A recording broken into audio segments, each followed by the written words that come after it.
Hello everyone, welcome back to my YouTube channel. मैं हूं इरशाद और आप देख रहे हैं सुनगर चैनल। दोस्तों आज हमारे साथ मौजूद हैं सिमल शेख। हेलो एवरीवन, कैसे हैं आप लोग? उम्मीद करती हूँ खैरियत से होंगे, जहाँ होंगे खुश होंगे। जी दोस्तों, आज फिर हम आपके सामने मौजूद है एक नई वीडियो के रिएक्शन के लिए। बहुत ही ज़बरदस्त एक वीडियो और ऐसी इन्फॉर्मेशन इस वीडियो में मिलने वाली है कि आप हैरान हो जाएंगे। और ये पूरी दुनिया में जो है हैरानगी का एक जो है नज़र आ रहा है कि भाई वाकई मैं तो ये सुन के हैरान रह हो गई हूँ। अभी वीडियो देखूंगी तो पता नहीं कितनी हैरानगी होगी मुझे, क्या होगा वीडियो में। देखते हैं, बिल्कुल चलते हैं फिर वीडियो की जाने।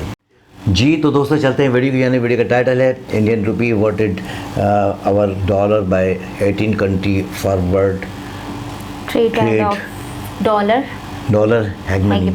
तो देखते हैं इस वीडियो में।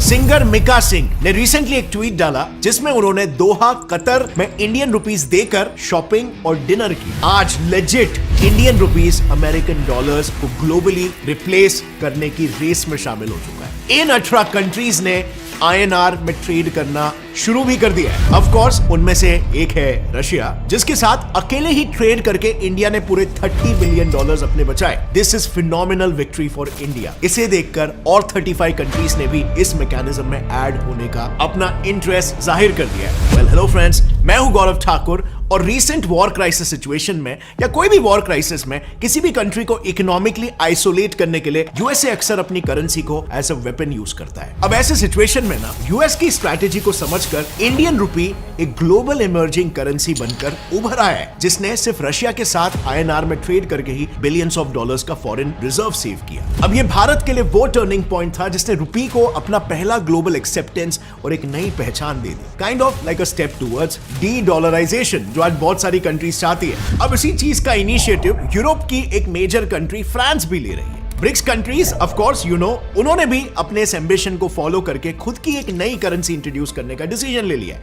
Oil rich country Saudi Arabia भी अब एक ऑप्शनल करेंसी की तलाश में है और शायद इसीलिए 41 इयर्स में पहली बार चाइना के साथ ऑयल ट्रेड करने उसने पेट्रो डॉलर यानी पेट्रोलियम बेचकर कमाए US डॉलर्स को स्क्रैप करके युआन में ट्रेड किया है। इसी स्टैंड को मेंटेन करते हुए भी सऊदी अब इंडिया से भी ऑयल ट्रेड रुपीस में ही करने वाला है, जिससे INR का ग्रोथ और स्कोप और भी ज्यादा बढ़ जाएगा। इस सब की वजह से US डॉलर का यूज डे बाय डे कम हो रहा है। बट मेरे हिसाब से कहीं ना कहीं इस डी-डॉलराइजेशन के प्रोसेस में अमेरिका खुद भी उतना ही जिम्मेदार है। आपको नहीं लगता? रशिया, जिसे यूएस ने यूक्रेन वॉर के कारण स्विफ्ट सिस्टम से बाहर कर दिया था, इससे दुनिया के 4th लार्जेस्ट डॉलर रिजर्व्स, सारे रशियन रिजर्व्स फ्रीज यानी कि वैल्यूलेस हो गए। इन सैंक्शंस को ओवरकम करने के लिए रशिया ने अपने एलाइज ईरान और चाइना के साथ डॉलर को बाईपास करके दूसरे करेंसीज में ट्रेड करना शुरू कर दिया, making them more valuable. Iran और रशिया ने तो यहां तक अब ट्रेड के लिए क्रिप्टो करेंसीज का यूज तक शुरू कर दिया है,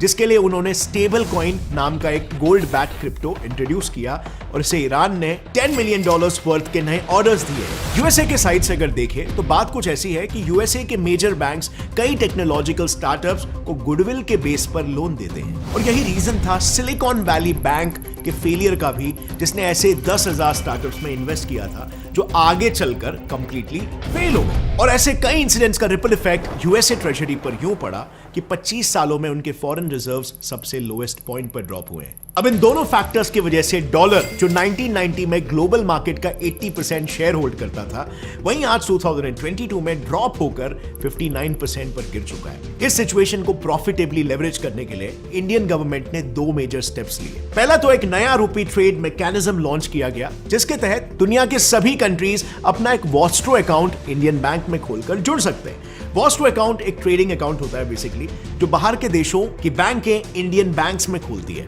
और इसमें फॉरेन ट्रेडर्स अपने पेमेंट्स ट्रांसफर या रिसीव कर सकते हैं। इस सिस्टम के बारे में मैंने एक्सट्रीमली डिटेल में इस वीडियो में कवर किया है, जिसे आप इससे पहले या इस वीडियो के बाद भी आराम से देख सकते हैं। दूसरा स्टेप जो गवर्नमेंट ने लिया, गवर्नमेंट ने रुपीस का इंटरनेशनल यूज बढ़ाने के लिए एसेट्स की तौर पर मसाला बॉन्ड्स को एलोकेट किया। अब जनरली बॉन्ड्स ना फॉरेन मार्केट में डॉलर्स में ट्रेड होते हैं, मगर वहीं पर ये मसाला बॉन्ड्स पहले हैं जो इंटरनेशनल मार्केट में इंडियन रुपीस में ट्रेड हो रहे हैं और शायद इसीलिए इसका नाम भी मसाला एक इंडिक नेम दिया गया है। ये स्टेप्स काफी सक्सेसफुल है क्योंकि आज आरबीआई के एफर्ट्स से रुपी साउथ एशियन रिजर्व करेंसी जैसे काफी पॉपुलर हो रहा है।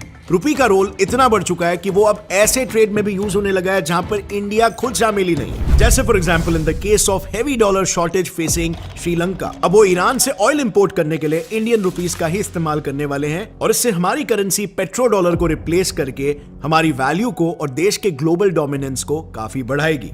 अब गवर्नमेंट सिर्फ यहीं पर नहीं रुकी। National payment corporation of India ने डिजिटल पेमेंट को प्रमोट करने के लिए यूपीआई सिस्टम्स को 13 कंट्रीज में लॉन्च किया। बेसिकली यूपीआई सिस्टम किसी भी ट्रांसफर्ड मनी को उन कंट्रीज के करेंसी कन्वर्टिंग कंपनी के थ्रू पे करती है, जिससे लोगों को ऐसा फायदा होगा कि वो दूसरे देशों में जाकर करेंसी एक्सचेंज के झंझट के बिना फ्रीली ट्रैवल कर सकेंगे। सो फ्रेंड्स, यहां पर क्लियरली दिख रहा है कि सिचुएशन इंडियन रुपी के लिए काफी बेहतर हो रही है। मगर इंडियन करेंसी का ग्लोबल डोमिनेंस कोई नई बात नहीं है। आई डोंट थिंक काफी लोग ये जानते होंगे, बट 1960s में इंडियन रुपीस 1 या 2 नहीं 20 से भी ज्यादा कंट्रीज की ऑफिशियल करेंसी थी। इंडियन करेंसी इतने लार्ज स्केल पर यूज होती थी कि लीगल टेंडर से लेकर पैसों से पेट्रोल खरीदने में भी रुपीस यूज होता था, जिसके कारण इंडिया को सेंट्रल बैंक ऑफ ईस्ट भी कहा जाता था। गल्फ में इंडिया इकोनॉमिक पावर होने के कारण इंडियन गवर्नमेंट ने करेंसी को गल्फ रुपीस का भी नाम दिया था और ये करेंसी नोट्स कंट्रीज को आरबीआई के साथ गोल्ड एक्सचेंज करने पर प्रोवाइड किए जाते थे। जैसे फॉर एग्जांपल ये है 60s के दशक में यूएई और बाकी कंट्रीज में चलने वाले इंडियन नोट्स। इंडियन गवर्नमेंट्स ने अपने करेंसी का रीच सिर्फ इन्हीं लोगों के लिए सीमित नहीं रखा। साउथ एशियन कंट्रीज से जो भी मुस्लिम्स हज के लिए सऊदी अरेबिया जाते थे, उनके लिए भी ये स्पेशल नोट्स अवेलेबल थे और ये उसी दौर की बात है जब रुपीस का कंपैरिजन डॉलर के साथ ऑलमोस्ट इक्वल था। अब शायद करंट इंडियन गवर्नमेंट उस एरा को वापस लाने की कोशिश कर रही है और इस अप्रोच की शुरुआत हमारे नेबरिंग कंट्रीज में हो भी चुकी है और ये इसीलिए क्योंकि साउथ एशिया के मोस्ट कंट्रीज अब डॉलर क्राइसिस से गुजर रहे हैं और इंडियन रुपीस का इंटरनेशनल मार्केट में इन्फ्लुएंस उनके लिए एक बड़ा रिलीफ होगा, क्योंकि वो अब से अपने फॉरेन रिजर्व्स आईएनआर में पे कर सकते हैं। और आज साउथ एशिया में रुपीस वाइडली यूज भी हो रहा है और इसीलिए इसे साउथ एशिया की रिजर्व करेंसी बुलाया जा रहा है। श्रीलंका के हेड ऑफ कॉमर्स ने खुद ये कहा है कि रुपीस में ट्रेड करने से उनका 50% ट्रांजैक्शन कॉस्ट बच रहा है और डेली ट्रेड सेटलमेंट की वजह से वो पर ट्रांजैक्शन 30 से $35 बचा पा रहे हैं। इस एडवांटेज को देखते ही अब बाकी के कंट्रीज भी इस मैकेनिज्म का पार्ट बनना चाहते हैं, जिसमें से 35 से ज्यादा कंट्रीज ने अब आरबीआई के पास वॉस्ट्रो अकाउंट की ओपनिंग के लिए अप्रूवल प्रोसेसेस चालू करवा दी। लेकिन इस प्रोसेस से सिर्फ देश का ही अच्छा नहीं हो रहा, छोटे लेवल के ट्रेडर्स को भी काफी फायदा मिल रहा है। अब ये मैं आपको एक एग्जांपल से समझाता हूं कैसे। तो देखो, ऐसा है ना, 1 करोड़ रुपए के गुड्स इंपोर्ट करने पर ट्रेडर्स को डॉलर्स में सामने वाले को पे करने के लिए 2% कन्वर्जन रेट देना पड़ता था, यानी 2 लाख रुपए ऐसे ही चले जाते थे। बट अगर पेमेंट के वक्त यूएस डॉलर्स का वैल्यू फ्लक्चुएट हुआ तो थोड़ा सा भी फ्लक्चुएशन उसमें और वैल्यू ऐड कर देता था। मतलब ट्रेडर्स के lakhs of rupees बस इन्हीं वजहों से चले जाते थे। बट क्योंकि अब कई कंट्रीज के साथ ट्रेड आईएनआर में होगा, ट्रेडर्स के काफी पैसे बचेंगे। साथ में हमारे करेंसी में ट्रेड करने पर उन्हें एडवांस पेमेंट रिसीव करने का भी ऑप्शन मिलता है, जो पहले यूएसडी में अवेलेबल ही नहीं था। इन सभी एडवांटेजेस से ट्रेडर्स और एक्सपोर्ट बिजनेसेस को मॉनेटरी लेवल पर काफी बड़ा फायदा होगा और साथ ही कॉस्ट रिडक्शन की वजह से दुनिया भर में इंडियन बिजनेसेस और भी ज्यादा कॉम्पिटिटिव और सस्टेनेबल बनने लग जाएंगे। इस सब से इंडिया का जो इंपोर्ट और एक्सपोर्ट ट्रेड डेफिसिट है वो फिल अप हो जाएगा, क्योंकि इंडियन रुपीस डॉलर को रिप्लेस करके फ्लक्चुएशन से बचेगा और इससे इंडिया बैलेंस ऑफ पेमेंट को स्टेबल कर पाएगा एंड हेंस आगे से यूएसडी पर लगने वाले कोई भी फेडरल लॉ से ट्रेडर्स को कोई फर्क नहीं पड़ेगा।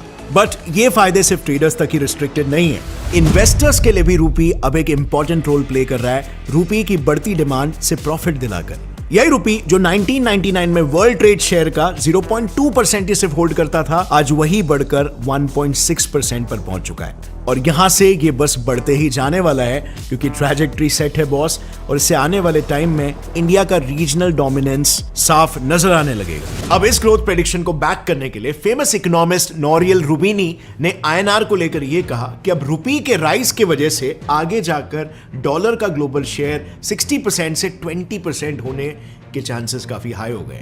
उनके हिसाब से इंडिया जिस ग्रोथ रेट पर आज बढ़ रही है आगे, उससे नेक्स्ट डेकेड में इंडिया का ग्लोबल प्रोडक्शन शेयर 15% से 20% तक होगा। सो यस, इंडिया का करंट सिचुएशन देखकर इंडिया का फ्यूचर काफी ब्राइट लग रहा है। मगर वहीं पर दूसरी तरफ हमारे देश के ऑपोजिशन पार्टीज कुछ ऐसे क्रिटिसाइज कर रहे हैं, कुछ मुद्दे चाहिए होते हैं हमेशा कुछ ना कुछ क्रिटिसिज्म जारी रखने के लिए, जो मेरे ओपिनियन में इतनी बुरी बात भी नहीं है, क्योंकि इससे जो गवर्नमेंट काम कर रही है उस पर अकाउंटेबिलिटी भी बनी रहती है। बट फ्रेंड्स, यहां पर मेरा पर्सनल ओपिनियन ये है कि इस वक्त में जहां पर इंडिया पूरी कोशिश कर रहा है आगे बढ़ने के लिए, हम बहुत सारे रिफॉर्म्स ला रहे हैं, और बहुत सारे न्यू डेवलपमेंट्स ला रहे हैं, तो इस वक्त में नेशनलिज्म की हमें सबसे ज्यादा जरूरत है, क्योंकि ऐसे सिचुएशन में अगर हम अपनी कंट्री को सपोर्ट नहीं करें और डेवलपमेंट में खुद अपने हाथ आगे नहीं बढ़ाए तो कैसे चलेगा। You know, kind of like अगर आप स्टेडियम में इंडिया का मैच देखने जाते हो तो आप इंडियन प्लेयर्स के लिए सपोर्ट नहीं करते हो क्या? और इससे most of the Indian players ने एग्री किया है, उनका हौसला और उनका परफॉर्मेंस और भी ज्यादा बढ़ता है, क्योंकि हमारा सपोर्ट हमारे nationalist intentions acts as a catalyst. Anyway, talking about infrastructural development on the other hand, क्या आपको पता है इंडिया के फाइनेंशियल कैपिटल मुंबई, जो कि हमेशा से कंजेस्टेड और क्राउडेड रहा था, ट्रैफिक की प्रॉब्लम यहां पर सबसे ज्यादा थी, यहां पर एक नया मैसिव कोस्टल रोड प्रोजेक्ट बन रहा है, जिसके बारे में मैंने इस वीडियो में डिटेल में कवर किया है। इसे देखना मत भूलना। और अगर इस वीडियो से आपको कुछ भी नया सीखने मिला, एक लाइक जरूर ठोकना। गौरव ठाकुर चैनल को सब्सक्राइब कर लो और बेल नोटिफिकेशन दबाओ आगे आने वाले वीडियोस को हमेशा देखते रहने के लिए। और गौरव जी ठाकुर इंस्टाग्राम अकाउंट को भी फॉलो करना मत भूलना, वहां पर आप मुझसे और मेरी पर्सनल लाइफ से डायरेक्टली कनेक्ट कर सकते हो। See you next time. As always, stay curious, keep learning and keep growing. जय हिंद। जी दोस्तों, आपने देखी कितनी ज़बरदस्त सिमल, बहुत ही ज़बरदस्त होने वाला है। और यानी कि डॉलर को बीट करके अपनी करेंसी में जो है ना वो टाइटल पढ़ के मैं हैरान हो गई थी और ये वीडियो देख के तो मैं बिल्कुल शॉक हो चुकी हूँ। हाँ, बिल्कुल ही समझ लें, बहुत ही यानी कि बहुत ज़्यादा इम्प्रूव कर लिया इंडिया ने अपने आप को, अपनी करेंसी को इंट्रोड्यूस करवा दिया। हाँ। एक ऐसा प्रैक्टिकल किया कि जिसमें कि रशिया के साथ उन्होंने जो है ना अपने ट्रेड किया और 30 बिलियन डॉलर जो है ना उन्होंने बचाया अपना। और उसके बाद जब दुनिया ने देखा कि भाई इन्होंने 30 बिलियन डॉलर बचा लिए, तो हम क्यों पीछे रहे, हम भी करेंगे ना, इस तरह ही करेंगे। लेकिन उसका फायदा इंडिया को हो रहा है। अच्छा, फिर सबसे बड़ी बात ये कि इंडिया ने तो जो किया अब उसके साथ जो कंट्रीज जो है ना मिल भी गई, और मजीद जो छोटे जो ट्रेड करने वाले लोग हैं उनको भी फायदा हो रहा है। इंडियन करेंसी में जो है ना सारे ट्रेड कर रहे हैं। इम्पोर्ट एक्सपोर्ट करने वाले जो लोग हैं उन लोगों को लाखों रुपए का फायदा हो रहा है कि भाई इंडियन रुपी में जो है ना सारी ट्रेड हो रही है। अब देखिए ना, हमारे यहाँ क्यों बंद है एक्सपोर्ट एंड इम्पोर्ट? इसलिए बंद है क्योंकि हमारे पास डॉलर फिनिश हो गए और ये काम डॉलर पे होता है, हमारी अपनी करेंसी पे तो नहीं होता। अगर हमारी अपनी करेंसी पे होता तो आज ये काम रुकता नहीं, बंद नहीं होता। पे कोई बिलीव करेगा, कोई होगा कि हमने इंट्रोडक्शन करवाया या हमने कोई ट्रेड किया, एफटीए साइन करवाया, यानी कि इंडिया ने तो एफटीए साइन करवा दी है, बिल्कुल बिल्कुल फ्री ट्रेड एग्रीमेंट जो इनका हो गया कि भाई हम आपसे कोई टैक्स लेंगे ना आप हमसे लोगे। इसीलिए अच्छा, फिर एक बड़ी बात ये कि श्रीलंका की जो अभी जो वो ऑयल परचेज कर रहे हैं ईरान से, तो वो भी जो है, अच्छा पहले तो ईरान के ऊपर जो पाबंदियाँ लगी हुई थी, अमेरिका ने पाबंदियाँ लगाई थी, लेकिन श्रीलंका जो है ईरान से तेल परचेज कर रहा है और वो भी इंडियन रुपीज़ में, ठीक है, इंडियन रुपी जो है वहाँ पे भी यूज़ होगा, तो उसका भी फ़ायदा इंडिया को होगा। और जो मैंने अभी बताया कि जैसे कि इंपोर्ट एक्सपोर्ट का जो काम करते हैं, वो जो ट्रेड करते हैं, तो उनमें काफ़ी सारे जो 2% का जो है ना वो बेनिफिट जो है डॉलर मर्ज में जो है चला जाता था, लेकिन वो भी उनका बच जाएगा। और उसके अगेंस्ट में वास्ते में ज़्यादा डॉलर के रेट ऊपर नीचे हो जाते थे, तो 5.6% फायदा होगा, उसका भी जो चला जाता था वो भी बच जाएगा। फिर एक और इन्होंने जो है बड़ी अच्छी जो है ना एक पॉलिसी दे दी कि भाई जो लोग इस तरह की ट्रेड करेंगे तो उनको हम जो है ना वो भी दे देंगे, कर्ज भी दे देंगे, अगर आप एक्स्ट्राऑर्डिनरी जो है ना कुछ आप हमसे पैसे लेना चाहते हैं तो वो भी आपको मिल जाएंगे। तो बहुत सारी ऐसी चेंजेस आने वाली हैं जब इंडियन रुपी में जो है ये ट्रेड करेंगे, तो काफ़ी सारे ऐसे बेनिफिट जो है ये मुतारिफ करवा देंगे। फिर काफ़ी कंट्रीज़ में जो है ना वो इंडियन रुपी में जो है वो ट्रेड हो भी रही है। श्रीलंका में जैसे कि अभी पता लगा इस वीडियो के तवज्जो से कि श्रीलंका में जो है श्रीलंकन जो है ना वो ईरान से जो है तेल परचेज करेंगे। अच्छा, और क्या ऐसी चीज़ थी इस वीडियो में जो आपको मुनफरिद लगी? बस यही देख के तो मैं परेशान हूँ, हैरान हूँ। हाँ। एक यहाँ पे ये इंडिया को इतनी तरक्की करते हुए देख के खुशी भी हो रही है कि वाकई बहुत तरक्की कर रहा है। अब उनकी करेंसी 18 ममालिकों में चल रही है। हाँ। उनकी करेंसी उनके मुल्क के अलावा 18 मुल्कों में चल रही है, ये बहुत बड़ी बात है। इसका सारा क्रेडिट मैं मोदी जी को बिल्कुल, उन्होंने आके जब इसको संभाला 2014 के बाद, उसके बाद जो काफ़ी सारे ऐसे उन्होंने ये डिसीजन, यानी कि वो 9 साल से ना वो बैठे नहीं है, मेहनत ही करे जा रहे हैं। उन्होंने तो कह दिया ना कि मैं जो है इस मुल्क को आगे लेके चलूंगा। एक ऐसा मैसेज दिया था उन्होंने जब इमरान खान की गवर्नमेंट थी कि भाई आप अपने मुल्क के लोगों को संभालो, मैं अपने मुल्क के लोगों को संभालूंगा। तो उन्होंने संभाल लिया और हाँ, मुल्क में जो है ना बात वहीं पे आके बिगाड़ आ खत्म गया। होती है कि एक अच्छे लीडर की जरूरत होती है मुल्क को, और इंडिया को एक अच्छा लीडर मिल गया। इंडिया बहुत खुश अच्छा देखो, नसीब है। अच्छा लीडर तो होता है, बिल्कुल वो होता है, लेकिन हाँ। उसको अच्छे वर्कर भी तलाश करने होते हैं। तो हाँ, मोदी तो जी ने अच्छा लीडर तो ये काम खुद ही कर लेगा ना। लीडरशिप और अच्छे वर्कर को तलाश करना, ये बहुत बड़ी बात होती है कि हमारे यहाँ ना तो अच्छा लीडर, और अगर है भी तो उसको अच्छे वर्कर तलाश करना नहीं आते, क्योंकि पॉलिसी मेकर जब तक जिस मुल्क के अच्छे नहीं होंगे, पॉलिसी बनाने वाले, फोरकास्ट निकालने वाले, आने वाले 5 साल की जो है फोरकास्ट निकाल के उसके ऊपर जो है प्रोजेक्ट लॉन्च किए जाते हैं। मैं तो समझता हूँ कि अब जो इंडिया में काम हो रहा है वो 25-25 साल की प्लानिंग से हो रहा है कि भाई आने वाले 25 साल में हमने ये करना है, आने वाले 5 साल में हमने ये करना है, आने वाले 2 साल में हमने ये करना है, यानी और कि जो प्रोजेक्ट लॉन्च होते हैं वो मुकम्मल हो जाते हैं। अपनी न्यू जनरेशन के लिए हर चीज पहले से रेडी करके जा रहे हैं। हर आने वाली नस्ल को जो है ना वो कोई किसी चीज की प्रॉब्लम नहीं हो, किसी चीज की। आज हम जो प्रॉब्लम्स उठा रहे हैं वो ये चाहते हैं कि जो हम लोग उठा रहे हैं ना उनके बच्चे ना उठाएं वो प्रॉब्लम। लेकिन ये एक इंडिया तरक्की करे और एक अपने मुल्क की हालत देख के ना रोना आता है कि खुदा हमें कब ये सब नसीब करेगा। बिल्कुल अच्छे डिसीजन, हमारे तो मुल्क का स्टेपल ही नहीं है ना एक जगह पर, क्योंकि हर रोज जो है कब अच्छा लीडर मिलेगा हमें, कब अच्छा मिलेगा लीडर की वजह से काफी सारी पाबंदी हैं, जिसकी वजह से डॉलर ऊपर नहीं जो जाता है। रात में भी जो है 2 रुपए पेट्रोल पे बढ़ चुके हैं, क्योंकि डॉलर बढ़ेगा तो पेट्रोल के रेट महंगाई हो रही है, आमदनी है नहीं, महंगाई हो रही है तो बिजली बढ़ेगी, बिल्कुल बिल्कुल हर चीज पे महंगाई हो जाती है। पेट्रोल महंगा हुआ और हर चीज महंगी। जो लोग छोटे तबके के हैं और जो सादा जिंदगी गुजार रहे हैं, जिनकी आमदनी कम है, उनके लिए बहुत मसले मसाइल पैदा हो चुके हैं, और कारोबार वाकई नहीं है, जो काम पहले चला करते थे अब वो नहीं चल रहे, तो लोग जो है बहुत ज्यादा। आपको पता है इस दफा कई लोगों ने ईदें नहीं मनाई, कपड़े नहीं बनाए, घर रमजान अच्छे नहीं गुजरे उनके, रमजान अच्छे नहीं जिस तरीके से शान शौकत के साथ लोग अपनी जिंदगी गुजारा करते थे वो अब वो चीजें खत्म हो चुकी हैं। और इवन ये कि मैं समझता हूँ कि जो लोग अपने रिश्तेदारों से मिलने जाते थे ईदें करने के लिए, कि भाई जैसे कि मेरे पेरेंट्स सेक्टर में रहते हैं कि भाई हम जा रहे हैं पूरी फैमिली को लेके, और कोई दूसरा कहीं और जा रहा है, कोई हैदराबाद जा रहा है, कोई रहीमा खान जा रहा है, तो वो भी लोग नहीं गए अपने घरों में, लोगों ने ये ईदें। और अभी आपको मैं एक और बात बताऊं, ये तो चले ठीक है ईदें नहीं की, वो तो बहुत मजबूर लोग हैं, जाहिर सी बात है, हम भी कोई इतने ज़्यादा है वो नहीं है, लेकिन अब दावतें भी घर की ख़त्म हो गई हैं। जो बहनें बहनों की दावत कर देती थी, भाई बहनों को बुला लिया करते थे, इस ईद पे वो चीज़ भी बहुत से घरों में ख़त्म हो चुकी है। दोस्तों बहुत लंबी वीडियो है, और बहुत लंबी वीडियो, और हमने बातें बहुत लंबी कर दी, हमारे दिल जो है ना हमारा जल रहा है। जी बिल्कुल। तो दोस्तों इसके साथ ही मुझे और सिमर शेख को इजाज़त दें, फिर नेक्स्ट वीडियो में दोबारा से मुलाकात होगी। आप सभी कैसे हमारे चैनल को लाइक करें, सब्सक्राइब करें, ताकि आने वाली तमाम वीडियो आप तक पहुंचती रहे। अल्लाह हाफिज़।